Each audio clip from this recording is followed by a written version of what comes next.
Welcome back to the Stick 'em Up podcast. I'm your host, Braden Corbeil, here with my co-host, Brandon Brundy Corbeil. The Brundy is in quotation marks there. And Brundy, where do we want to start this episode? We got a bunch of different news. We got a whole bunch of coaching news. We got some hints at what's going to go on with free agency. I think we're going to have a ton of stuff to talk about on our next episode regarding free agency. It sounds like a lot of stuff's coming out. We even got a couple of trades involving your San Jose Sharks. The floor is yours. Where do we want to start? I think we start with kind of the biggest thing, or at least the one that most people are talking about, and that is in Toronto and the hiring of one Jim Hiller as their next head coach. Jim Hiller. It's really interesting because we've been hearing nonstop about how they've been interviewing so many different people for this job, and they're doing like an insane amount of due diligence for this coaching hire, and they end up going with Jim Hiller after we learned that the Leafs were the one team, the only team so far that has been granted permission to talk to Bruce Cassidy.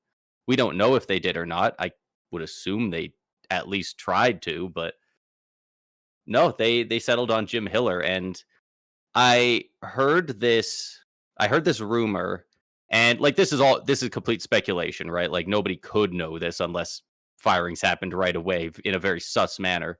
But people were wondering if this was kind of like a canary in a mine shaft situation, where, because we've heard so many different people could be the new head coach of the Toronto Maple Leafs. And some people were wondering if maybe they were trying to plug some leaks in the organization. You know, you tell one guy, we're thinking Joe Pavelski for head coach, and you tell another guy, we're thinking maybe we're considering Babcock. You tell another guy, we're thinking maybe Torts if he becomes available. You know, Patrick Waugh's name was out there. Jay Woodcroft. There's so many names. Like,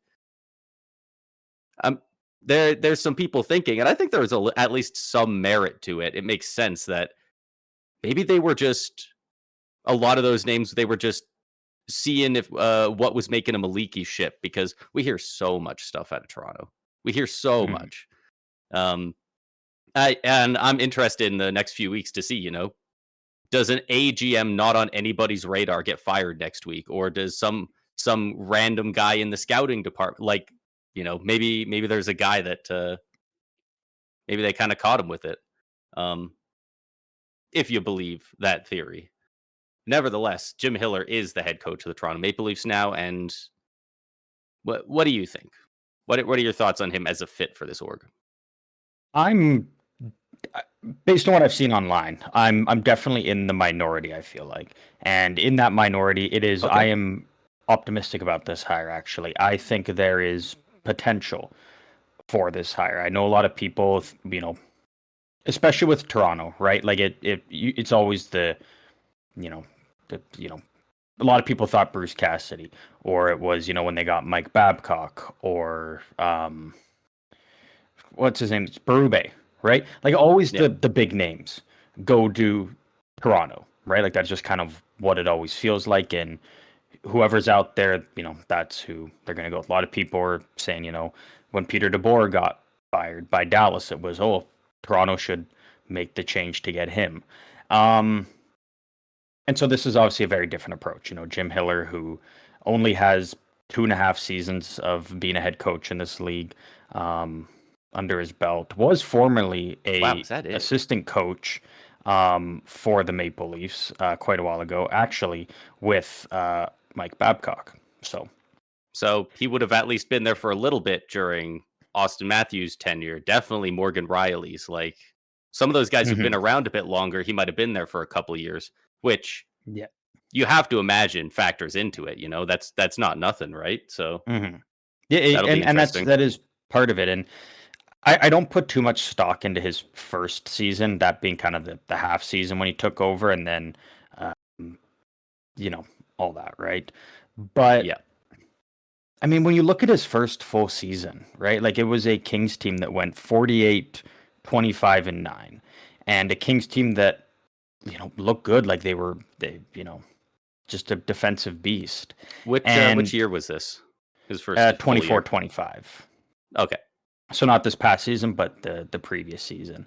And again, a Kings team that goes 48, 25, and 9 without a true superstar, right? Like some good players there, but not a true superstar at the time, and was able to get, Warren Fogle, 46 points in 82 games. Philip Deneau even, 43 points in 80 games. Alex Laferriere, 42 points in 77. Trevor Moore, 40 in 71. So he took guys that are, more bottom six guys and produced. And he also does it through being a more defensive head coach, which I think is almost it's a different approach for Toronto to go with a defensive guy, right? Like again, people just thought they were going to go with like, Jay Woodcroft or something that's just be a lot more offense because, it's Toronto. But I don't hate the idea of trying to change the approach of like, we need to be a better defensive team. And then, but that's what they kind of tried with Berube, right?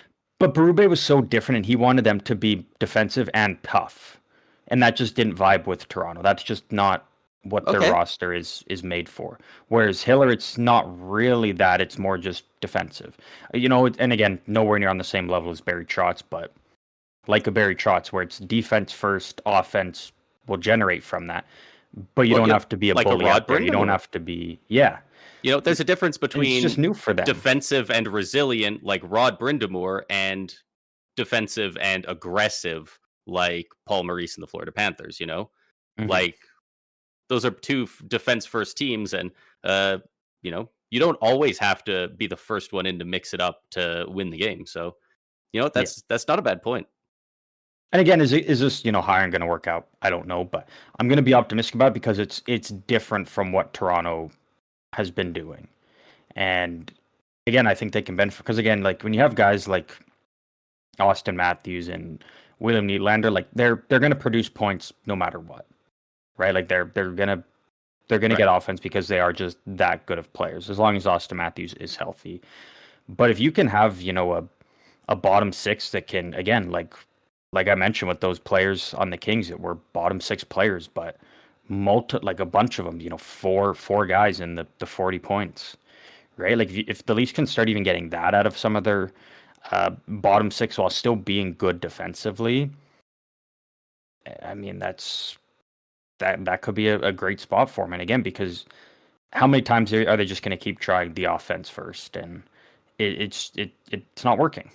So try a different approach. That's fair. I like that take. I'm really interested to see how he deploys this team, and if it's like, because I think one of the major things for them is they need to get Austin Matthews going. And people always say the injuries, and certainly that is part of it. I almost think more impactful in the past 2 years has been Craig Berube as his coach. He's not deploying him like he's got an Austin Matthews on his team. He's using him like Alexander Barkov. And that's not his game. Like, he can be great defensively, but like, you don't want him his to job win is to score goals. You don't want him to win the Selke. You want him to win the Rocket. If he does both, great. You'd much rather focus on the Rocket. And because he's such a big part of their offense. Like, you can go find a $2 million a year fourth center who is pretty good at faceoffs, who can be good on the penalty kill. Like you can fill that spot with a guy who isn't making over 13 million and you want to see score 60 goals. So hopefully he knows how to deploy him better than Berube seemed to. And I'm very interested to see what he does. There's still so much going on with Toronto. I don't think we're even close to seeing what their opening night roster is going to look like. There's still plenty. I think a lot of work is going to be done. Yeah, it kind of settled for a bit after John Chaika originally said, now that I'm in charge, we're not looking at trading Matthew Knies. Matthew Knies' name is starting to come up again a good amount, and it just feels like it's going to happen.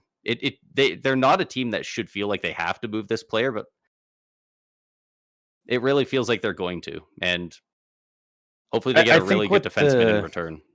I think with the Matthew Nyes one, it's a very similar situation to like I feel like the Robert Thomas one, where they're not actively shopping him, but it's like his name is, he could be available, but it's a high price.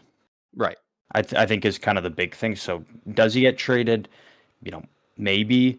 But again, it's one of those ones where like a team's really got to come in and almost like essentially overpay. Right.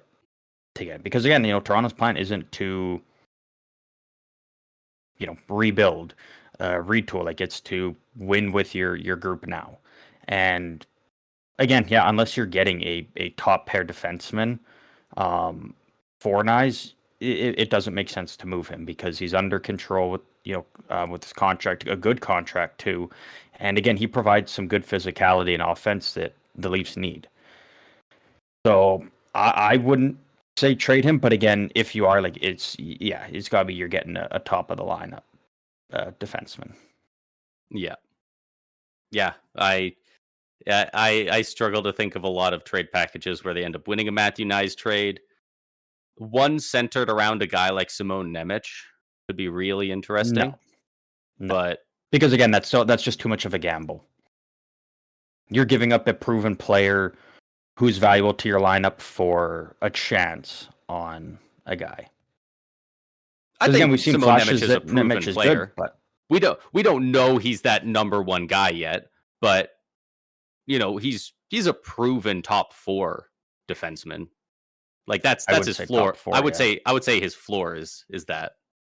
But again, I wouldn't do that if that's what he's going to be, is just a second pair defenseman. I wouldn't trade Nyes for him. No, that's the floor. I think he's projected. But that's to the thing, though. Like, 1 or 2. But again, I wouldn't, because again, that doesn't do Toronto any good right now. Mm-hmm. And it's just too, like, you're better off trading, an Easton Cowan and something for Simon Nemec, if that's the guy they want to go for. I think you go that route rather than a proven guy that. Yeah, and it wouldn't be a 1-for-1. Like, that wouldn't be the whole trade. Like, that Simon Nemec is maybe half the trade value there. Like, of a Matthew Nyes, like, it's definitely far from a 1-for-1. But he's one of those guys that's always in the trade talks, and I mean, they want that high caliber defenseman. It's not only they want, they need that high caliber defenseman. But we'll keep an eye out on that and see if anything happens with Nyes coming up here soon. And do we want to start talking about the Oilers coaching situation? Well, I think we might as well just, before we move on to the Oilers, I think we might as well just do the trade. That's right. The Toronto trade as well. Yeah, completely agree. Want to break that down for us? Yeah. The Toronto Maple Leafs traded Joseph Woll and defenseman Simone Benoit to the Philadelphia Flyers in exchange for goalie Samuel Ersson, Emile Andre, and a 2026 third-round pick. I believe that's somewhere in the 80s, I want to say. Mid-80s. I believe so. I love this for the Flyers. I think Joseph Woll is a great goalie with a lot of health issues, and I think they've got their starter now in Dan Vladar. I think Joseph Woll is a great young backup, and you can get 30 very solid games out of him, so I love that. And Simone Benoit is low-key a really nice pickup as well for them. I think he's just a solid defenseman, and yeah, I see him fitting like a glove in the Flyers org. For the Leafs, I think a lot of this underratedly comes down to freeing up Joseph Woll's cap space. Just more cap space. They already have 3 goalies. That's after this trade, like not including Ersson, like having Hildeby, Akhtiamov, and Stolars. Like they've got the crease handled, so they could definitely stand to move a goalie. And getting a third round pick back, Is it super flashy? No. Does it have value? Yeah. So Mhm. I like it better for the Flyers, but I don't hate it on either side. I'm 50-50 on it. Just because again, like was Woll the better of the two goalies in Toronto? In my opinion, no. Stolarz has Also, led the as league in you know, save percentage 2 years running. One of those years, a different goalie won the Hart. He just couldn't play mhm. enough games.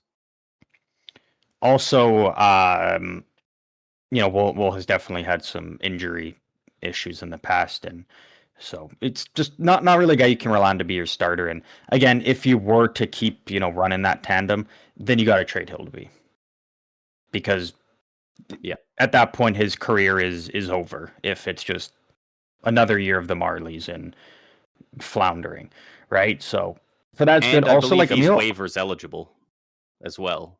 So yes, when inevitably Stolarz or Woll or both go down, if one of them comes back healthy, now you're losing somebody for free. yeah, So for yeah, reasons like that, I think it really helps Toronto. and I mean, in my opinion, I think it's an upgrade on the blue line for Toronto because again, like Simon Benoit is a good defenseman, but you don't need him when he is the same as a Jake McCabe, a Chris Tanev, a Brandon Carlo, a Philip Myers, just a defensive defenseman, a stay-at-home guy. Like you don't need your entire blue line to be filled with that. Like you need some offense to come from your blue line, and I think Andre can bring that. I mean, he's 24.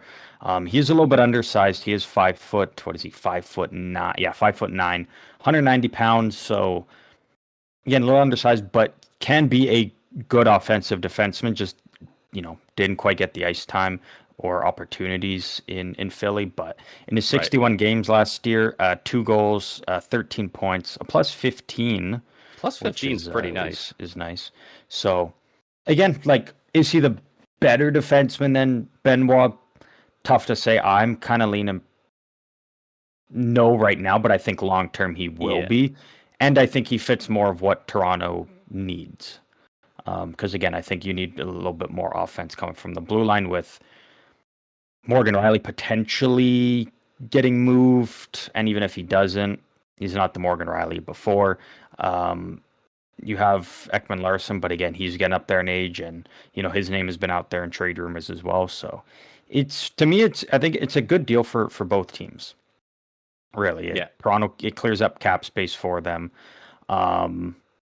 Long term, again, I think it's an upgrade on the blue line, and that gives them a little bit of money to work with now to kind of fix up that bottom six. Maybe you take a run at a guy for the top six. It gives them options, which I think is always good. Yeah. Yeah, I think that's a great breakdown, and I don't have much more to say on it. It's a good deal for both teams, I think. But with that, we can slide on over to Edmonton and their quest for Mike Babcock. Because when you have a chance to hire a guy uncontested, because nobody else clearly wants him, to hire a guy like Mike Babcock, you just have to take that chance, right? You have to grab that opportunity when it comes to you. The NHL has concluded its investigation on Mike Babcock, and they found nothing to pursue that could keep him out of the league. Which I thought was surprising, that they asked Columbus after they released that information, like, do you guys want to make a statement or anything? And they said no. No, we don't want to talk about it. So, sure, Edmonton, hire Babcock. They're given the green light, and Is there again, a I world think where we've this already. looks smart in a year's time? Like say they win the cup. I think there's always potential. I think there's I'm not going to be a person who says like, oh, there's 0% chance they win the cup. Going to miss the playoffs. All that because there's always a chance. Yeah. At the end of the day, so again, is it likely they win the cup? Like, no. So I mean, yeah, it could look smart. Most likely it won't, but it kind of feels like this is just a Hail Mary attempt from Edmonton at this point. It's Yeah. It's really, it's boom or bust is kind of where they're at. And again, I don't think that's quite the right approach. Um, because again, I think if you go on a deep playoff run, you go back to the cup final, even if you come up short, it's going to be enough to keep McDavid around. But if it's another first round exit, that hurts his chances of wanting to stay, I think. So yeah, I don't know. I am not a fan of it if this is the hire, but sure, Yeah, Edmonton it go hasn't for it it. hasn't officially happened yet, but they seem like they want him real bad. He's now cleared the thing that had to happen before he could get hired. Like it feels inevitable. I would be shocked if they went with somebody else at this point, but Yeah. that would also be the better outcome. So we'll have to wait and see what they do. And we have heard already from an anonymous scout, not scout, agent who has, I want to say two or three uh, young players he represents on the Oilers. He said that his players, they reached out and said they don't want to play under this guy and they have concerns about him coaching them and bullying them. And that's completely valid. He's one of the most storied bullies we've seen in the NHL in the last couple of decades. So it's and we just see more and more of these ex players coming out of the woodworks and just being like, "Yeah, I haven't talked to the media in a while, but I just want to go on a podcast and say Mike Babcock fucking sucks." Like, there's some guys who have like not talked to media in like 7 or 8 years that are going on podcasts just to trash this guy. I Yeah, have it's a just the more tough stuff comes time out, it's just imagining that like, he has the secret sauce. yeah, it's yeah. Again, I don't see the appeal behind this hire for Edmonton, but we'll see. We'll see what happens because We'll see. I don't know. Uh, Another head coach that is out the door and one that is sticking around in Vegas. Vegas is moving on from John Tortorella, and they have hired Ryan Craig as their new head coach. Promoted, I guess. I believe Ryan Craig was the head coach of the Henderson Silver Knights, their AHL team, the past couple of seasons. Yeah, Yeah, they're done with Torts, and I'm interested to see where Torts ends up next because I don't think he's done either. yeah, and we kind of knew like when Tortorella was coming in that he it was kind of just come in for the playoffs and that was it. There was never really any talk ever about him sticking around, right? And even Tortorella was kind of very upfront about that. Of we win the cup, I'm gone. We lose, I'm gone. Like so. Again, a lot of people are surprised by that, but if you paid attention to it, really, like it was pretty clear that he was going to be moving on. So again, is what it is there for Vegas. Again, I don't think they would be as good under him next season. I think it was kind of a lightning in a bottle, kind of a magical run they went on. Yeah, Not to say it was like fluky or anything, but it's just you brought in Tortorella at the right time, and he got this team playing the right way when they needed to. yeah, They got hot, and again, phenomenal team that almost won a cup. So, but I don't think they would repeat that next season. It right. it just wouldn't be the same, right? Like it's easy to Yeah, get behind a new coach, and especially a guy like Tortorella when you're on the same goal all of a sudden. He comes in, it's like we're in the playoffs now. Let's go win a cup as opposed yeah, to training camp, all these practices, regular season. Like yeah. it's a totally different thing. So Yeah, I feel like a guy like Mitch Marner would have much different feelings on him in the middle of the playoffs versus now you're dealing with them in September at training in camp. game 10 of the season in Yeah, you know in Detroit or something, right? Like it'd be totally different. Ryan Craig, I don't know much on him. But again, I'm always for you've got a guy in the organization that you've been working with for multiple years, and he's been, developing guys that are coming up into your lineup and making an impact. So yeah, why not? I'm always a fan of those moves. So again, I don't know much about him, but I'll never bash a team that does that. It's new for Vegas though. Like it's not It is, and that's grabbing the biggest name out there and bringing him in. Like this is a yeah, guy they've kind of developed as a coach through the minors and are and giving him a chance. So he's been with the Silver Knights for quite a few years now. So I am wondering if he maybe gets a bit of a longer leash than their last few guys. It wasn't even that long ago no, that their head coach was Peter DeBoer. And all of a sudden they're on Bruce Cassidy, and then he's gone, and now Tortorella, and like this guy's if it been was there in any the other minors. team, They've been I would cultivating say him yeah. the whole time. And obviously if they're bad, if they're just like playing like shit, they're gonna fire him. But you know, if they're pretty good, they finish first or second in the Pacific, maybe they get to the second round, get eliminated, like do that a couple of years. Is that good enough for him to stay, or are they already saying we're I looking for would the next guy? say yes, and in most cases, I would say yeah, longer leash. But it's Vegas, and we know they have no loyalty to anyone, right? Like Jack Eichel could go out there and have play 82 games and only have 50 points, and they would be like, "Do we move him?" They would probably have his name out there, I bet, because again, Vegas just their goal is to win, and Yeah, I don't think I'm not saying about loyalty per se, just like for them to are they going to be able to that quickly move on from this what has clearly been a long-term investment? Like I I think they knew yes. he was going to be the new head coach for this season before they fired Bruce Cassidy, and that's why Mhm. they did it, and then they got Mr. I Playoff am Band-Aid and still Tortorella. yeah, I'm still saying yes though, just because it is Vegas, and again, their window Right. is, you know, 5 years maybe, right? Because you got to start to think, once Stone is done, Carlson and Hurdle are getting up in there. They might even be moved. It's a team that and again, they've burned through like so many picks and prospects to where I think in about 5 years like that, their window is going to be closed. You're still going to have good players, but I don't think it'll be good enough, and especially if McDavid's 6 round Edmonton, they're going to be a force.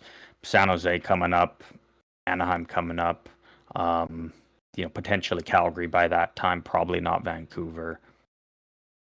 So Right. most likely not. Seattle, maybe draft a defenseman, and then maybe I'll believe in you. But No idea on their timeline for anything. yeah. So I'm gonna just any other team. I'd say probably, but Vegas. Fair. I'm not gonna give them the benefit of the doubt. Yeah. Any other Who team, else we I got on would. here? Well, we were just talking about Anaheim. John Carlson has informed Anaheim that he will be going to free agency on July 1st. So he is not going to be sticking around. Paid a pretty heavy price to get him, a first rounder and a couple other odds and ends, I I think it was believe. I But think a first and a third. that I sounds believe it right. was. Um, I feel like he's It probably sucks open for them. to going to back to Anaheim, but it's like he wants to see what offers are out there first. And I Well, it sounds like imagine his he plan won't is be going back he wants to go with the back number. east. Oh, It okay. sounds like that's what it's been reported, that it's got nothing to do with Anaheim. He loved his time and everything. It sounds like it's simply just wants to go back out east. Right. Does that So sound and like then Washington specifically or just and somewhere to the again, east? that's always going to be a possibility, right? Because it came completely out of nowhere. Um, to where it kind of feels like it was just quickly they were like, "Hey, Anaheim's got a great offer. Do you want to go there? Go on a playoff run, potentially maybe win a cup, but probably not, and then come back in the off season potentially." Because again, it happened so quickly, it just feels kind of weird that that's how his tenure ended. So it feels like the door is open. Um, I wouldn't be shocked if Toronto. I wouldn't be shocked if by tomorrow Toronto trades a He's the fourth exact round guy they pick wanted Morgan to. Riley to be. Yeah, so I wouldn't be surprised if Toronto trades a fourth to Anaheim just for his rights, and then they've got, you know, a week and a bit, week and a half to try and get him locked in on extension. Right. Yeah, so again, it sounds most likely that he's going out east. So again, it's nothing against Anaheim. And I think we are both on the same page. We like that they took a swing, as Oh, opposed to being 100%. like, And let's even though just they're try and losing squeeze into the playoffs and yeah, go out round one. They took a swing, and again, they probably don't make the second round. They probably don't beat Edmonton without John Carlson. I was gonna say, like, even if they lose him for straight up nothing, I think it was still a very effective trade. Like, they got to the second Hmm. round when people weren't sure if they were gonna end up making the playoffs. Like, they Yeah, they took out McDavid and the Edmonton Oilers, like, they just went to back finals. and they got knocked out by Vegas, who went to the Cup final, right? Like, Hmm. So, like, it's to be able to sit there and say, for the Ducks, and within the last 3 years now, the only teams to, knock off McDavid and the Oilers is the Florida Panthers went back to back, and the Anaheim Ducks. yeah, It's pretty good. Pretty good. especially when your entire core is like 22 or under. Like, they're Well, and only gonna get better. They got so many good young forwards, so many good young defensemen. You've got your goalie, so it's like you don't really need that, 19th overall pick or whatever it is, or 20th. Like, I mean, would it be nice? Sure, but you've already got your pieces. So now's the time. Again, they're kind of, it was just a way to say we're not rebuilding, we're trying to win. Our goal every year now is we're trying to win a cup. It's not continuing to try and just improve. It's go and let's get the job done. So again, sucks he's leaving. It sounds like Radko Gudas is leaving. It sounds like Jacob Trouba is leaving. So the entire right side of their blue line is gone. And those are the veterans that they were relying on for their young guys. Their captain, So no that's less, than Radko Gudas. Yeah. So it's a little worrisome. Yeah, A little they're worrisome definitely gonna have losing to those find. guys.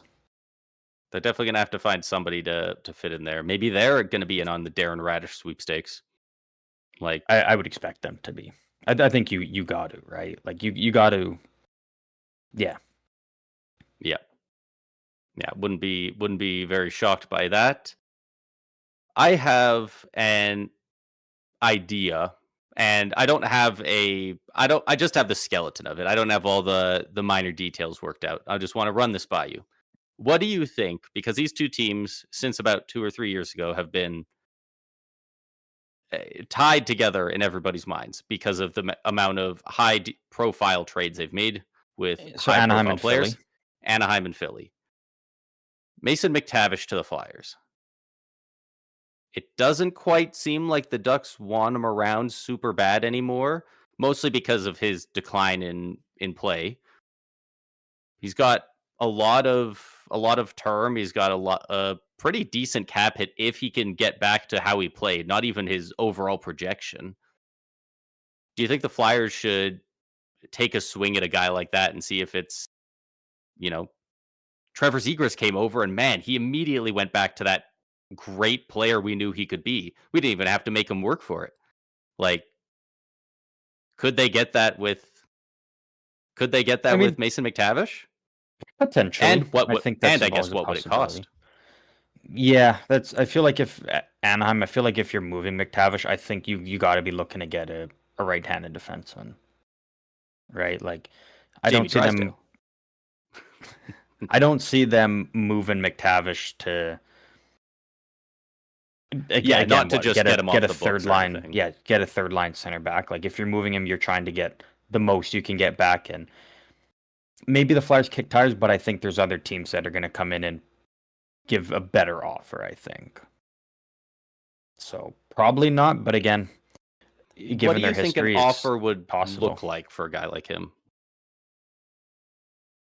Hmm. Because like, third overall pick, he was supposed to be really good, and he hasn't quite been, but he's had the flashes. And then this last year was just a huge step back, while the rest of the team stepped forward. He's got 1, 2, 3, 4. He's got 5 years left on his deal, at $7 million a season, which, he's 23. Like, young players don't get that kind of money unless you really expect them to be pretty good. I think with McTavish, it's we're at a point now with McTavish where when you're trying to trade him, he was a third overall pick, it doesn't hold any value anymore. Like we're past that point now. Like he's just an established NHL player.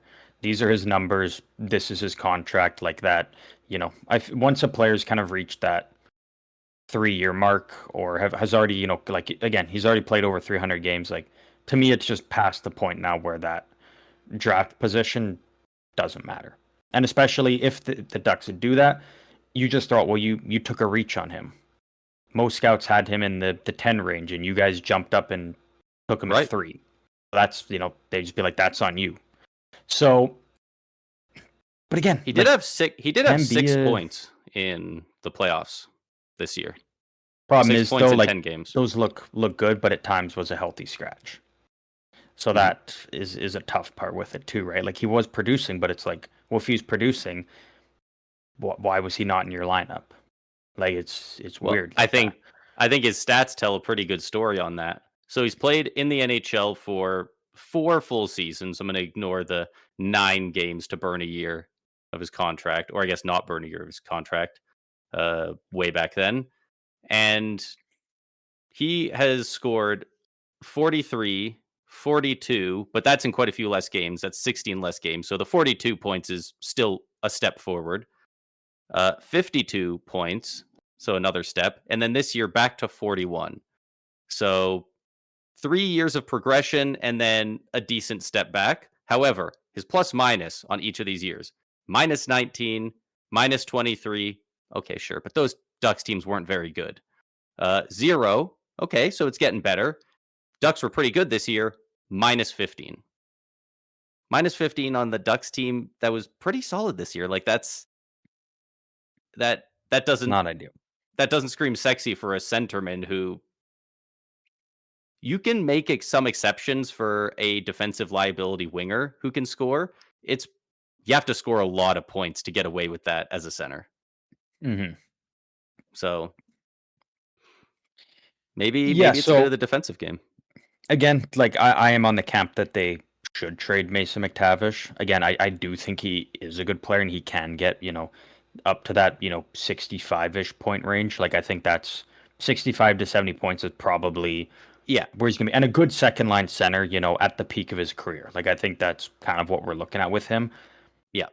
And he could be that with Anaheim, but again, I'm in the camp of trading him because I think we're starting to get near that Trevor Zegras territory. We're going to hit the tipping point where, you want me to take on the Busts contract instead of I'm going to take a flyer on this guy who might be really good. Yeah. Whereas at least here they can, teams can look and be like, well, he can rebound with us, like young player locked up. We can get the most out of him. Whereas if he has another down year in Anaheim, then he's, 24. If he has another 40-point year, you're now looking at similar to a Zegras, a second round pick and Ryan Poehling, so a bottom 6 player. And it's not good for Anaheim then. So again, I think he can be a good player, but I think you need to trade him before potentially his value hits rock bottom. If he were to get traded before the draft, what kind of return do you think he would get them that soon? Like, do you think a mid-teen, like a 16th overall pick, somewhere in that range? Like, that's a good starting point. How much more do you think it would have to be? I feel like I don't think it can be much more. If you're getting a pick in the middle of the first round, like who's there? Recoup like the John Carlson assets, first and third. New Jersey probably not gonna make a move for him. The Islanders. Maybe McTavish on the Islanders. That's kind of a fun. Columbus, something about that fit feels fun.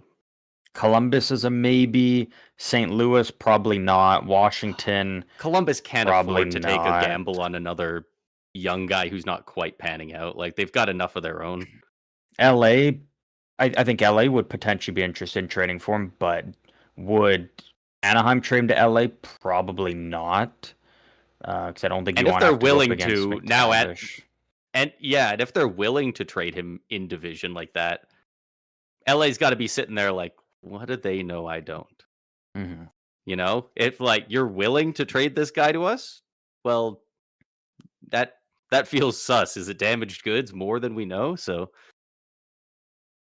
But again, I that's think if you're interesting. Anaheim, you're trading McTavish. I think you're trading him to get a player back. You maybe even looking at a one Yeah, for one swap or something. Like if um uh, I had one name come New to mind Jersey, immediately. like if New Jersey's like, oh, we want McTavish, you could just say, hey, we've got McTavish that's kind of struggling. You've got Simon Nemec that's kind of struggling. One for one swap. Very similar to the Ryan Johansson for Seth Jones back in the day. One for one swap. Right. Like something like that could be fun. Interesting. And I think something like that has potential. But again, is that who New Jersey wants to necessarily go after? I don't know, but there's potential. I think there's potential. You said that, and then immediately the first guy that came to my mind was for a team that I just said doesn't need any more guys like this, but a Kent Johnson, Mason McTavish swap could be interesting. Could be I do absolutely. think Columbus would probably have to tack on a little bit of a little something to make that a bit sweeter, but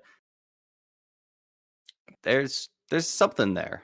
There's something There there. definitely could be. Yeah, Kent Johnson and a third for McTavish. Could see that. And I think they were same draft year too, if I'm not mistaken. It's got to be close. 2021. Actually, I don't think they were, but I think close. Oh no, they were. Yeah, they were. Oh, look at that. McTavish went 3, Kent Johnson went 5. So There you go. Who went in between them? Who was number 4? Split the uh difference. Luke Hughes. Oh, huge. This is going to be a went in huge between. 3-way trade. You're Yeah. sick. Yeah. Anaheim has a lot of opportunity this offseason to reshape that blue line, and I'm interested to see if they're going to end up moving any of their higher profile younger players on that blue line. That they've just got a bit of a logjam on the left side, and it feels like they're kind of destined to move at least one of them. I Yeah. don't know which one necessarily, but you got to move those guys while they're still revered, because if they just waste away in your system, then you end up all of a sudden you've got a second overall pick like Simon Nemec, and we're sitting here going, yeah, but is he a top 4 defenseman? Because we haven't seen him there yet. Yeah. So That's exactly it. So we'll see what happens with Anaheim. Again, Anaheim is always a fascinating team. The last couple off seasons, Pat Verbeek really likes to, be proactive and make moves before anyone else can. And when he's got his sights set on a guy, he usually ends up getting him. So we'll see what happens with Anaheim. Another California team though, making a deal the other day. The Sharks. San Jose Sharks. The San Jose Sharks trade the 20th overall pick to the Buffalo Sabres in exchange for defenseman Michael Kesselring, along with the 27th overall pick. I love this because you are very high on Kesselring, more than most people I know, and now he gets to be on your team. So, frankly, I love that for you. But just in general, that Michael Kesselring is a good player. To get him for moving back 7 spots in the draft late in the first round, that's very tidy work by Mike Grier. Like that's really solid.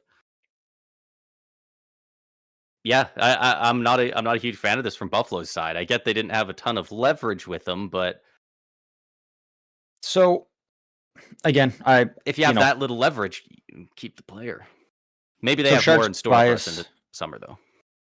Yeah, so Sharks bias aside, like obviously I do think San Jose's the winner in this deal. Again, I'm huge on Michael Kesselring, and again, I was one of the few people banging the drum that Buffalo won the JJ Peterka deal.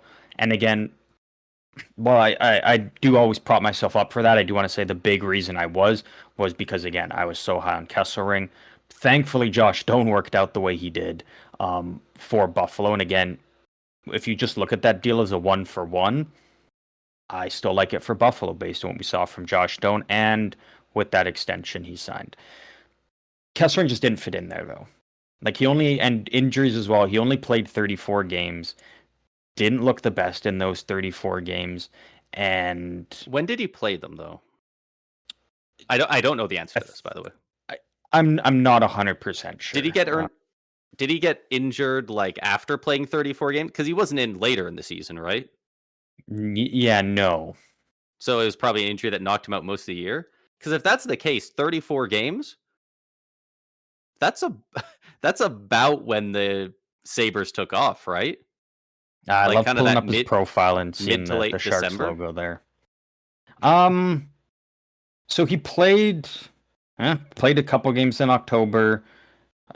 Looks like half of November, the first half, second half of December, second half of January, Okay. most of February, first half of March, and then a couple. So it was kind of on and off, basically. Oh, okay.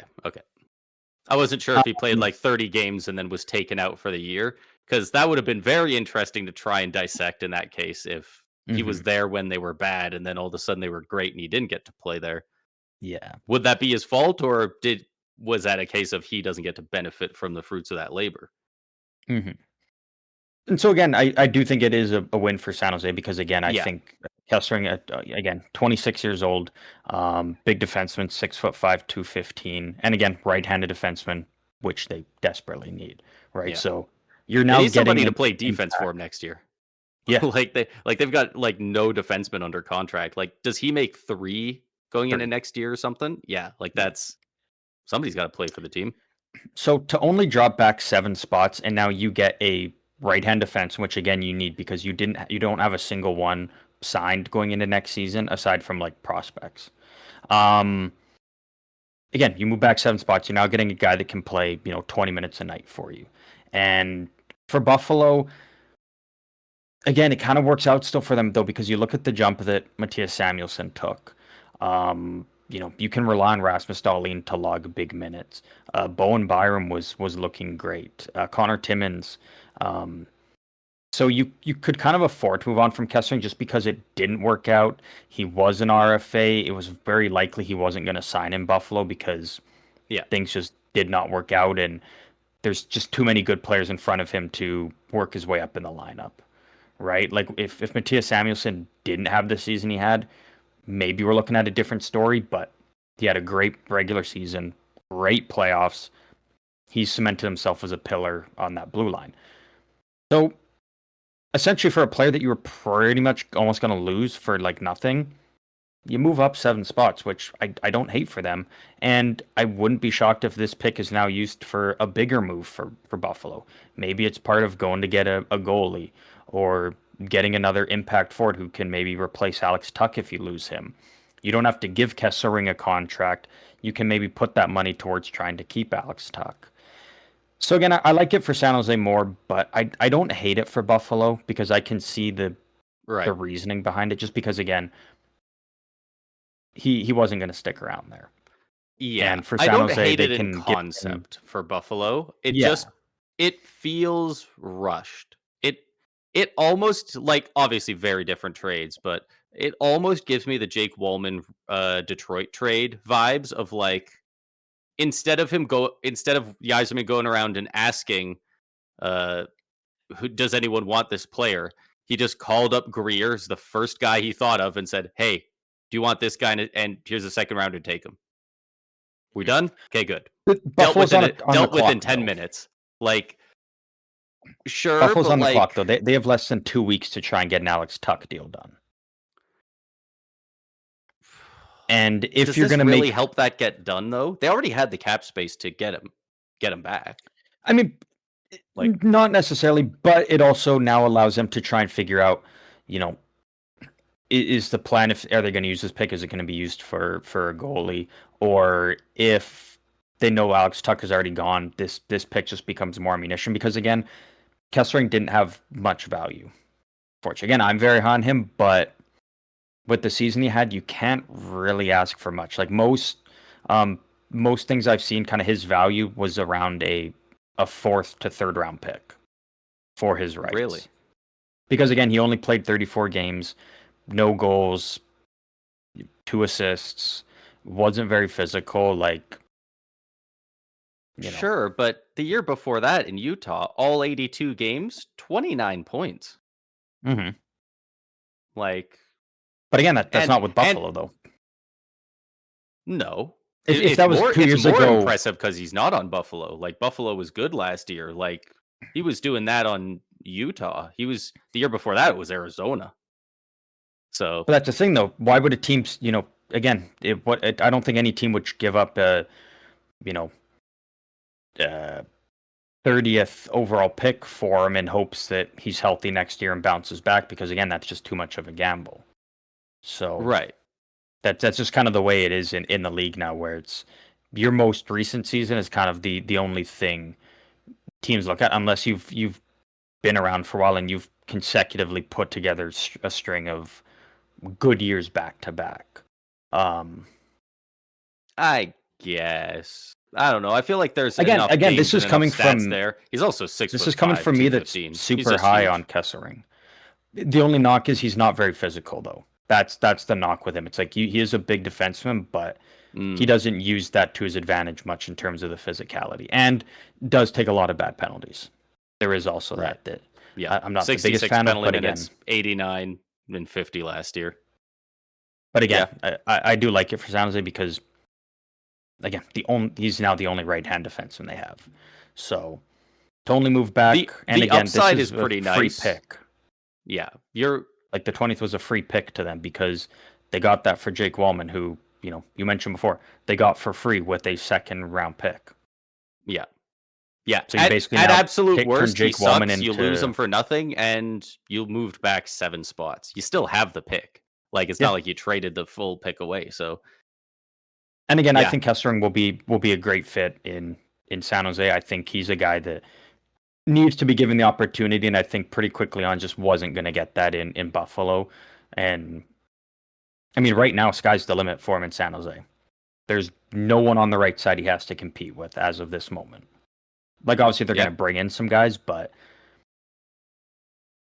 again, the door's open for him if he wants to be a 20 to 22 minute player, maybe get some potentially power play time because he's got a phenomenal shot.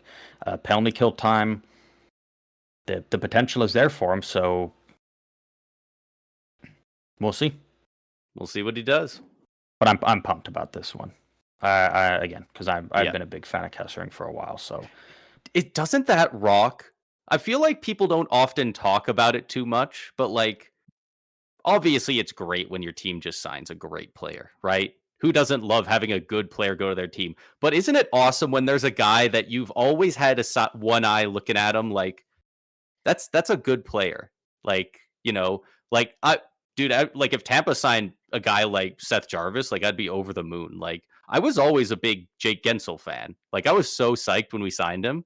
Like it's really kind of good weird, when like a guy that you especially like on a different team ends up on your team somehow. It's happened to me quite a few times actually with San Jose now. So I just like that it keeps happening over and over for me. Who are some other players? Mikhail Bodker. We've got time. Back in was it 2018? I think I was a big fan of him and his speed in Arizona. Obviously Erik Carlson. I mean, like everyone loved Erik Carlson, right? Like I still remember it was in my first year ever of university, first week of classes, and I just spent that whole class that time just because the trade broke. So I'm just like reading all this shit and like it was awesome. Yeah. Mikael Granlund, got him for trading Erik Carlson away. I was always a big fan of him and loved that he kind of revived his career in San Jose. The only downside is all these guys like don't stick around super long. So I get, these players that I love and enjoy watching come to San Jose, but it's only for a short stint. Doesn't last very, very long, but is what it is. Yeah. All right. Good times. What else do we got? We got another trade. We got the Nashville Predators picking up Ross Colton from the Avalanche for 2 third-round picks. What's his name? McFarland? Chris McFarland? Yeah. I want to say.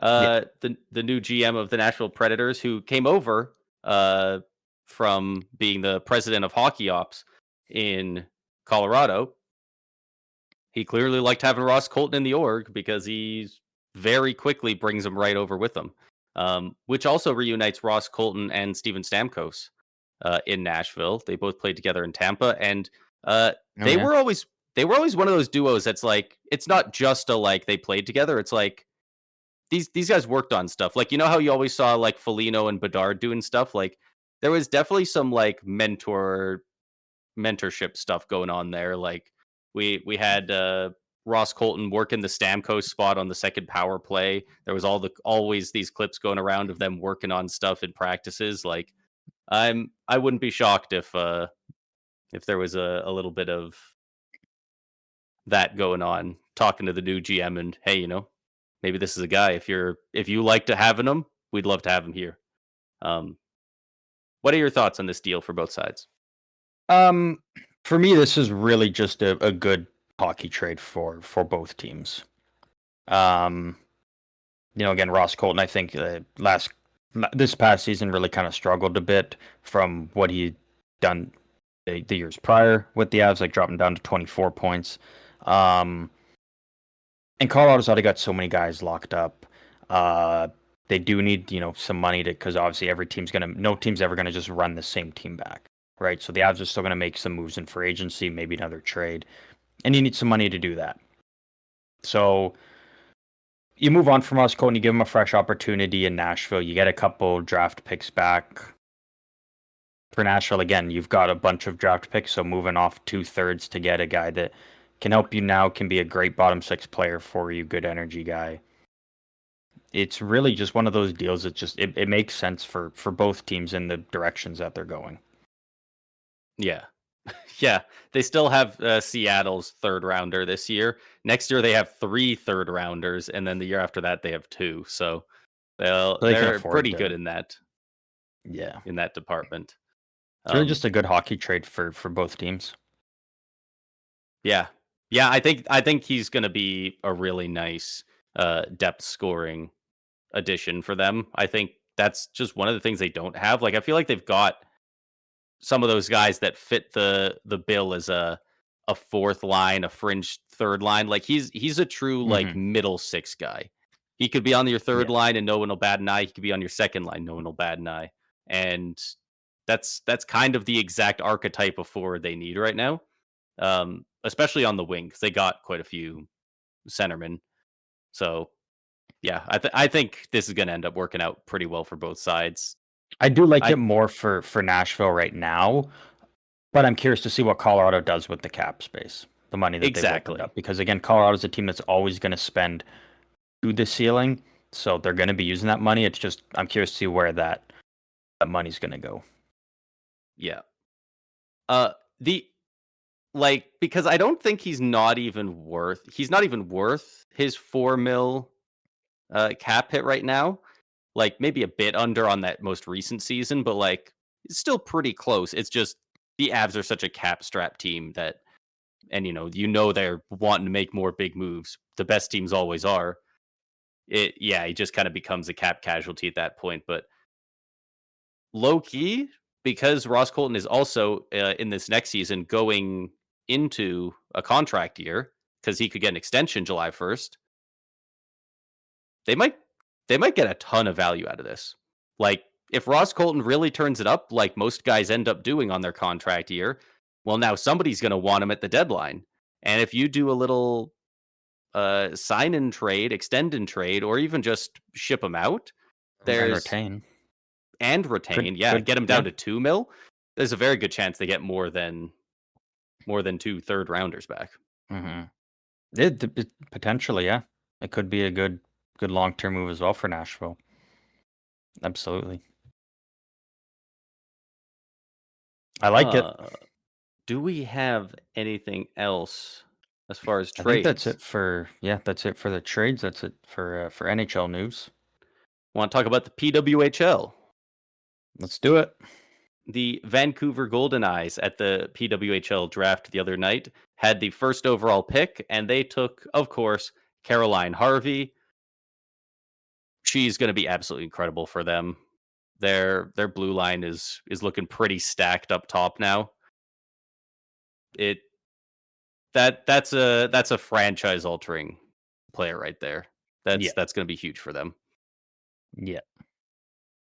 And Jade Aginla was selected 18th overall by Hamilton. Does Hamilton have a team name yet? Not yet. Okay.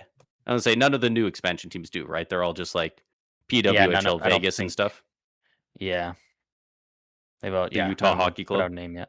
Yeah. Yeah, that's So pretty cool to see Jerome's daughter now, and his son Joe. Again, I believe he is in the draft this year. So yeah, he guess he would time be. time Wow, I haven't flies. heard his Like, name at all. yeah. Unfortunately, it's lower in the draft than people were expecting, but is what it is. Somebody's got to take him in that third round before somebody else scoops him up. Like, once Very you get to very that good. point, you're already It not just very screams likely, Calgary. It just right? screams Calgary with how many, again, like so many second round picks, third round picks. Like you can afford to use one of those and snag them and hope you If hit. it doesn't work out, you used a third rounder on a guy who didn't make the NHL. That's how most third rounders are used, Yeah, right? Like, exactly. yeah, but 2 or 3 years ago when he was 14, 15 years old, people thought he was going to be better than T. Jaginla, who a lot of scouts right now are saying is the best NHL prospect who's like already been drafted in the league, basically. Like, they're saying Tej looks like he's ready to be real good real soon for Utah. So originally they thought Joe was going to be better, and it kind of fell off. I think he might have had an injury or two. I'm not 100% sure.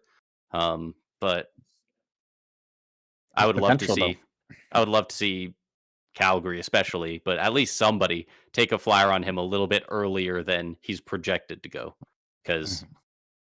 those hockey families just usually you can bet on talent and it just ends up working out. It doesn't always, but the odds are better than your average Mhm. third or fourth rounder.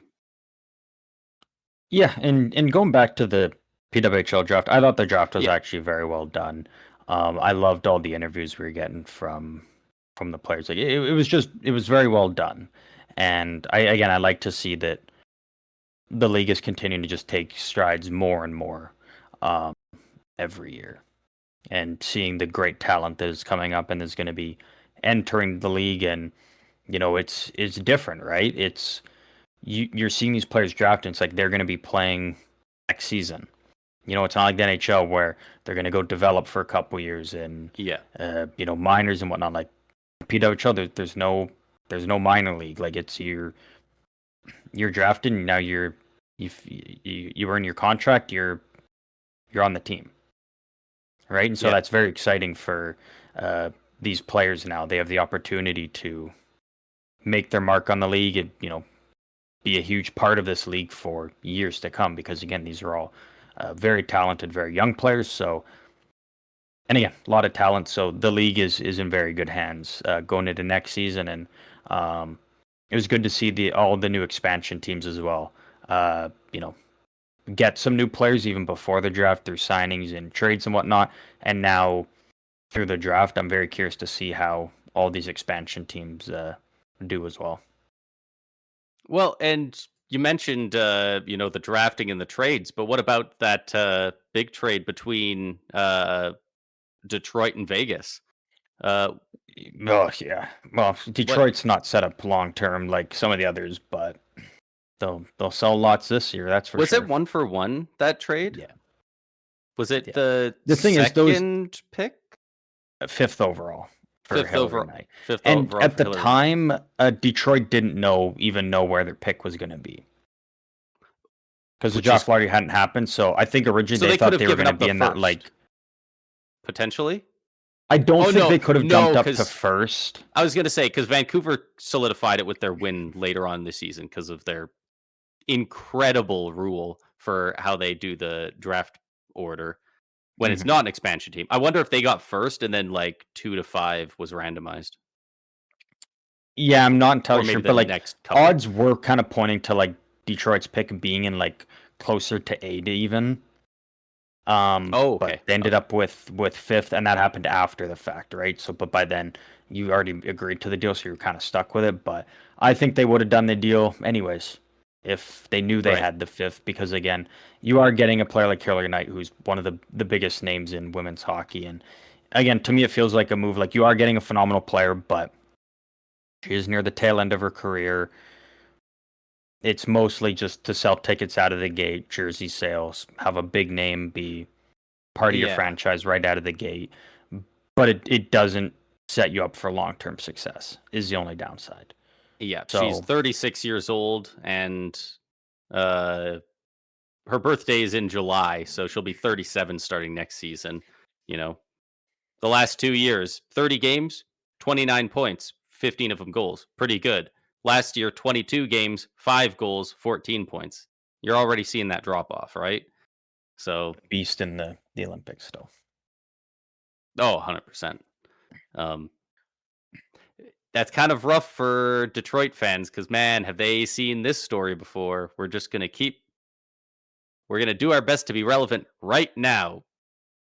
Damn the future. And then they get there and they go, damn the future. Like, Yeah, it comes quick, it sneaks comes up at on you. you. But yeah, very excited for the future of the PWHL, and again, uh, so much good talent coming into the league. My team now, because I was always bouncing around teams, trying to settle down somewhere. Obviously, did once San Jose got their own uh, team, and uh, they're able to somehow select Layla Edwards, who went fourth. Did not think that was going to happen, but that's I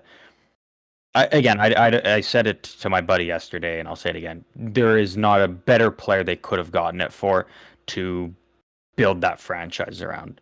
That Right. is a name, that is a player that will be tied to that franchise for however long that franchise exists, and I think that's absolutely incredible. I think that's just a perfect pick for San Jose. Couldn't be happier, and again, just makes you that much more excited for opening night for them. Right. Yeah. It's really going to help with this draft because me and my wife were Golden Eyes fans, and you know, Whoa, they sorry. they didn't do fantastically last year. So them getting KK Harvey is it's going to be incredible. It's going to be a lot of fun to watch. Yeah, Um, absolutely. a place that you might be able to watch it. This is also again speculation, but for those who haven't heard, unfortunately, the CBC is ending Hockey Night in Canada in its current state. Um, Sportsnet bought the rights to those games, and the CBC couldn't keep up with uh, money hungry billionaires because it's a public service. So, unfortunately, Hockey Night in Canada in its current form is going away, but they have already said that they are not completely going away and they do want to reuse that in another way. And everyone's leading thought is they're going to make a deal with the PWHL, and now at least once a week we're going to get one free PWHL game on CBC, and that's going to be Hockey Night in Canada, which seems like a win-win, right? Like that seems like a solid outcome. It would have been nice if they could have stayed with the NHL, but uh, eventually it was going to end up being this way. So hopefully the PWHL does team up with CBC because it can only get more eyes on the product. Like Exactly. like there's like no way for this to end up being a bad partnering. Yeah, yeah, I think you're absolutely right on that. Um, but we are at the end, near the end of the episode, as always. Everybody knows we Oh, you love forgot. You to forgot. wrap things up. You What I goober. forget? You forgot because we didn't write it down. Patrice Bergeron Oh, is who getting his jersey cares? retired. Yeah, congrats, Bergeron. Damn, he hates Patrice. He hates Saint Patrice. No, I am happy for him. I am happy for him. Yeah, yeah. Who isn't, right? Like It, Patrice it's it is Bergeron. it is very well deserved. 100%. I feel like I want to know how long they've been planning on telling him. Like, obviously, they're long term. They were always going to retire his number, but like, they didn't Yeah. do it until everyone started talking. Like, all right, we're in off-season mode. Who's going to be in the Hall of Fame class coming up? And everyone's like, oh, Bergeron's eligible this year. And I'm wondering if some guys in the Bruins organization were like, oh shit, is he already eligible? Okay, well, he has to be in our rafters before the Hall inducts him. Otherwise, we'll look like schmucks. So they like ran over to his house and were like, hey. So You're heading to the rafters. either way, he was always going to get there. And Always going to get there. Yeah. Absolutely. Congrats to Patrice Bergeron. Nobody else is ever going to wear number 37 for the Bruins, and nobody ever wanted to see somebody else wear it anyway. What number did you say? 37? See, not 37. Okay. I thought I thought you said 34. I wish. As always, now we're out of shit. Everybody knows we love to wrap things up with a fun game, as always. Braden, today for you, I have another player blender, and I think this one is easier than the last one. For those unfamiliar with player blender, pretty simple. I have two players, have little bios, blurbs for each of them, and it's up to Braden and you at home to figure out who the two players are. And you'll know that you have because once you figured them out, their two names will blend together as one. Pretty simple, pretty self-explanatory. You've all been here before. Braden, are you ready? I am ready. Alrighty. Player number one. Oh, yeah. Some people thought it was a bit of a reach to take me at 4th overall. Ever since I stepped into the NHL, I quickly proved all those critics wrong. I'm 27 now, with many people saying I'd be in the Hall of Fame if I retired today. I've stayed on the same team my whole career so far, and I hope to even longer. Okay. That is player number one. Player number two. After recently being traded, I'm hoping next season brings good things for me amid my fresh start. Being on my 4th team, I hope this is the last stop I have to make on my quest for my first Stanley Cup. Despite my elite skills and high-end play, I have managed to only collect one trophy in my career. Very likely, this will be the only one I ever get in my career. Okay. And that's player number two. Okay. Player one was a reach at 4th overall, but proved them wrong. He's only played on one team. I mean, right away, I'm thinking Cale Makar. I don't know if Cale Makar's 27. Said it was a reach. Not everyone, but some. Sure. I mean, how many 27-year-olds were 4th overall picks, and some would argue are Hall of Famers if they retired today? Like, I could think a bit more on that, but Makar feels like a solid guess there. Again, don't know if he's 27, but he's got to be in that range. Player two, recently traded. They're on their 4th team looking for their first cup. They're an elite player with high-end skill, and they have one trophy, and that is likely the only trophy they'll get, which is a very interesting way to say that. Yep. Yep. Do you say on the second player, did you say they only have one trophy, like they've only won one type of trophy, or they've only won anything once? They've only won anything once. Okay. I was just making sure it wasn't like he's a 3-time Norris winner, no. but he's never won a different trophy. Okay. Yeah, just one singular award once. Elite player on their 4th team looking for a cup has one trophy, and likely to not get another one. That immediately brings me right to the Calder. Like that's one of those. That's a trophy that's very common for a guy to have a Calder and no other awards. Like he just balled out rookie year. Like, there's not a lot of guys with an Art Ross where it's like he's not gonna get anything else.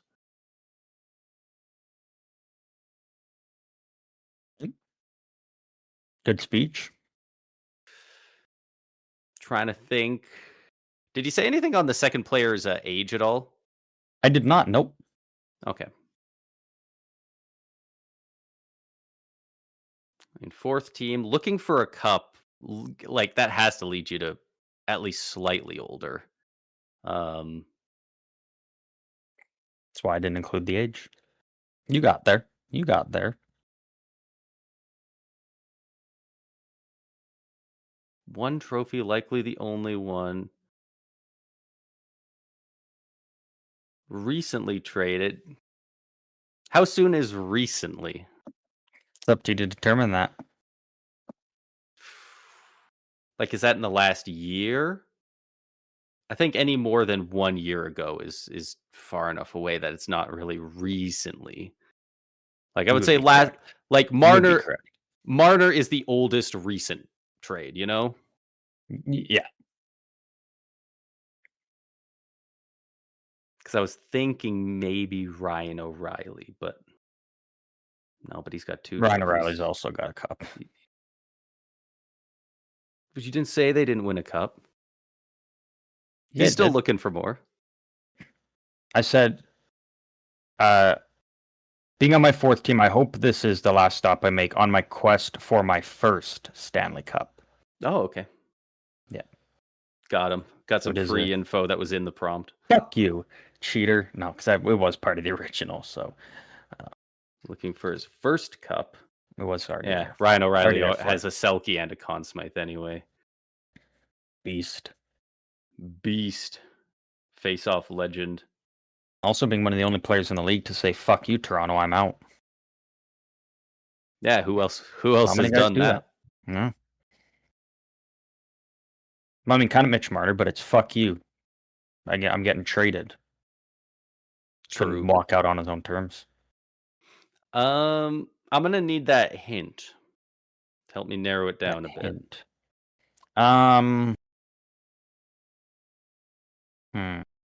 What's a hint I can do? What's a hint I can do? I'm like going through all the different trophies in my head, trying to think of guys who, like, there's not a lot of trophy winners that are on their fourth team. And the only guy I can think of that is Taylor Hall, and he's on his kabillionth team. You're really struggling on player 2, so I'll say for player 2, he was traded after February 1st. Okay, so pretty recently. Interesting. Just gotta confirm here, but I'm pretty sure. So it was a deadline. Yes, traded just after the beginning of February.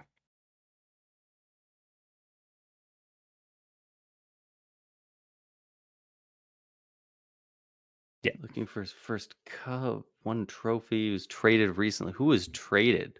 Were there any good players traded at the deadline? Maybe it wasn't at the deadline. I mean, even just this calendar year. Like, yeah, there's one. Like, Quinn Hughes was too early. Who else got moved? Rantanen didn't get moved that recently. He's also not on his fourth team, I don't think. He's also got a cup.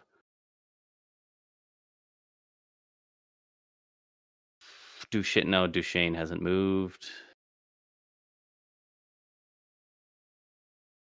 I don't know. I feel confident. Is Cale Makar the first answer? Like, are you locking that in? I think I got to lock Makar in because that. So again, I'd be shocked if there was another guy that would work. If you think that Cale Makar is the first one, use that to your advantage. Again, what's the whole point of this game at the end of the day?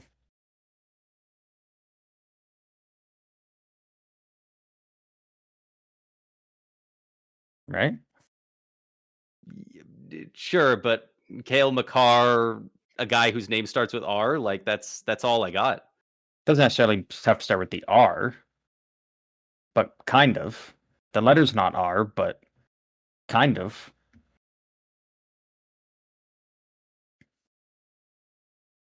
Recently on Makar.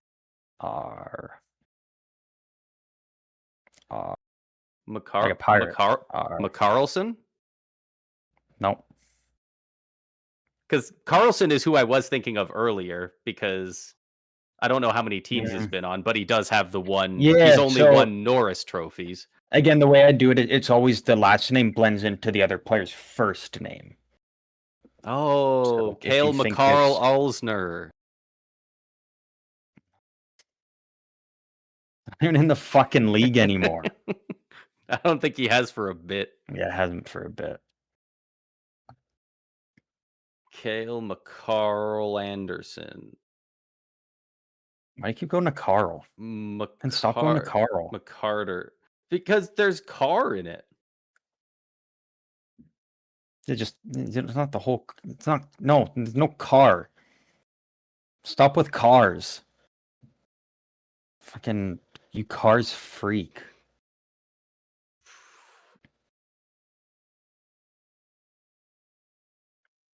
He signed a big extension when he got moved.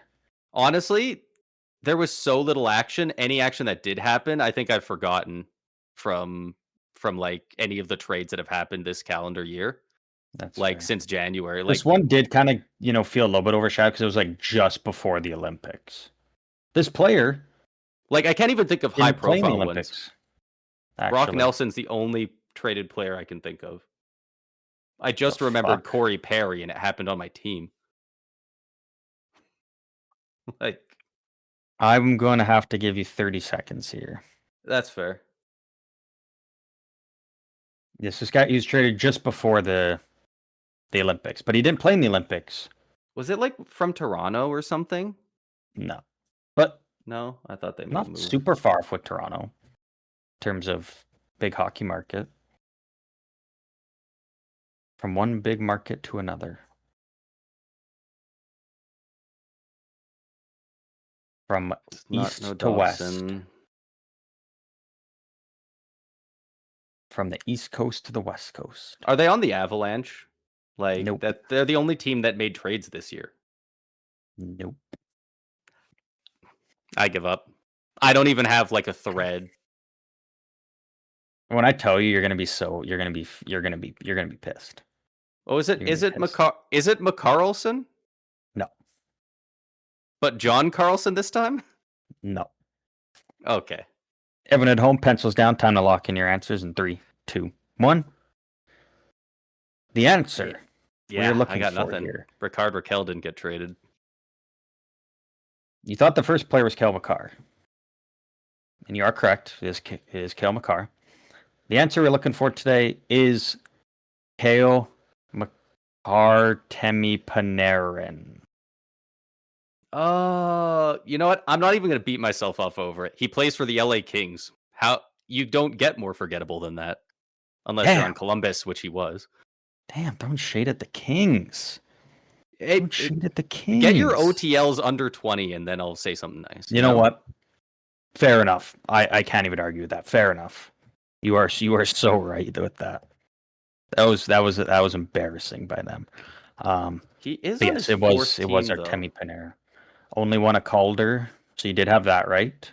It was a Calder. I was sitting here. I was like, wait, what did he win? He did win the Calder. Is still chasing his first cup, and again, most likely he will only end his career with the Calder. Yeah, unless at this point he wins the cup and he gets Conn Smythe. I was going to say, pretty much the only one left for him to win. The most likely is the Conn Smythe. Yeah, is the Conn Smythe. Yeah, which I could see happening if he goes to the right team. Something tells me. Well, it ain't gonna be the Kings. It's not gonna be the Kings. There's no way they thought he'd win a cup there when they brought him in. And that's also another reason I forgot to mention why I'm not super harsh on Jim Hiller is because last year he had Ken Holland coming in and being like fucking Cody Ceci. This is your rock star defenseman. It's like fucking no. It's not. No, you don't understand. He really liked him, and he's gonna get John Chayka to trade for Cody Ceci. They're bringing him back, and since they're getting him from LA, they're gonna have to pay a premium for it too. Matthew Nyes for Cody Ceci, 1-for-1. Who says Yeah, no? who says no? They might have to throw Honestly, an OEL. fucking Ken Holland probably says no, knowing him. Fucking no brain in that man. Fucking bitch ass. But we're at the end of the episode here. That's one I didn't get. That there's definitely got to be some listeners who absolutely got that one. I would think so. I would hope so. I am glad that I got Makar right, because like I didn't spend much time thinking about it, but I was like, you're pretty confident early on. 4th overall, and only played on one team, and if he retired today, might get Hall of Fame. Like that's like there's literally no one else it could be. I was gonna say, if you just said 27-year-old who could retire, like take the position and the draft out of it, it's still like there's not a lot of them. There's very few. So, but we're at the end of the episode here. As always, do want to thank everyone for tuning in to another episode of the Stick 'em Up podcast. As of right now, we are still rolling strong, 2 episodes a week.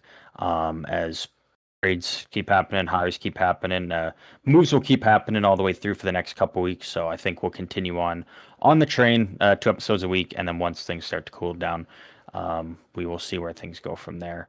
But right now, we're still rocking. And if you want to talk hockey, let us know your thoughts on anything we discussed today or didn't and may have missed and you want us to talk about, or just want to talk about hockey at all in general. You can do so through any of our socials. They are all linked down below or over on YouTube as well. Braden, I think this could potentially be a pretty busy weekend. Lots of action going to be coming up. Tomorrow is Friday. Excited. The days will be coming out, which means we are 1 week away from the draft. So we have lots to talk about on the lead up to that next week. But to wrap this one up, as always, final thoughts.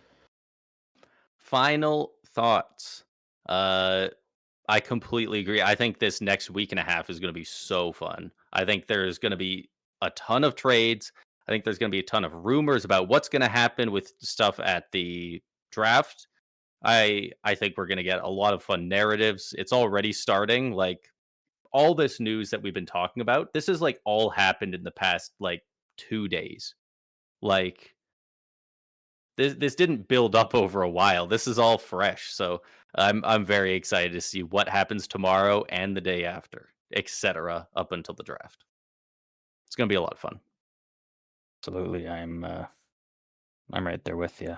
And I'm wanting to see a Darren Rash extension pretty soon because we're running out of time. Maybe at some point. Maybe. But there are still the rumors that it happened and they're just not announcing it.